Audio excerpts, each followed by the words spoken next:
There are now 17 local cases of Zika in the state of Florida. The latest case involves a person in Palm Beach County who recently traveled to Miami-Dade County, the epicenter of the outbreak here in the United States. Officials are now trying to determine where exactly this person contracted the virus. CBS News medical contributor Dr. Narula joins us now.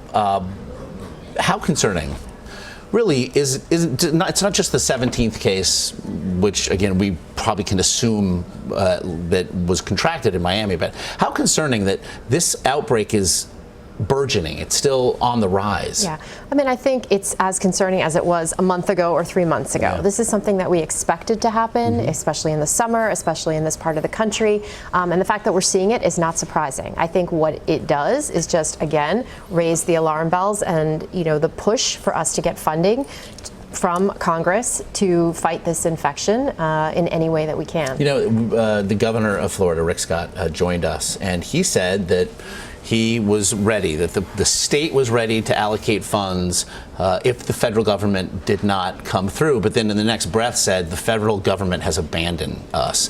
You mentioned the funds, $1.7 billion requested by the Obama administration, but Congress went into its summer recess allocating $0.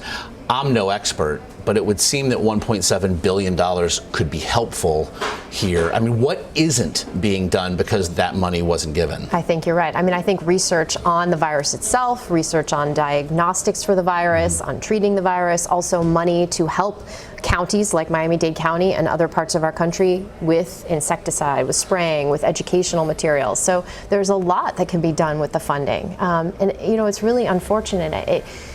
If any of these members of Congress were to have a wife who was pregnant, you know, which I'm sure they do, the fear would be there. Yeah. And it takes one case of a baby born with microcephaly in this country, I think, before people are going to really finally realize how bad this is.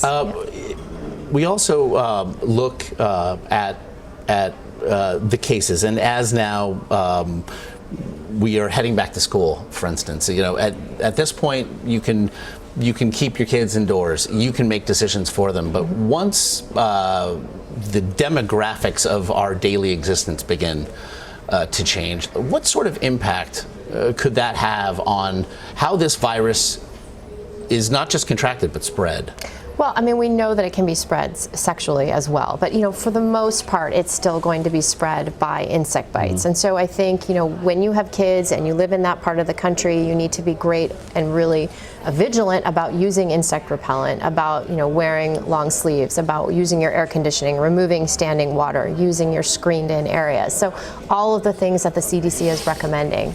And I think the Department of Health and Department of Education, according to Governor Rick Scott, are going to be involved in South Florida with really doing this, with giving insect repellents to schools, with providing educational materials to teachers and schools as well. Quickly, with regard to a vaccine, it was announced that the first clinical trials will get underway.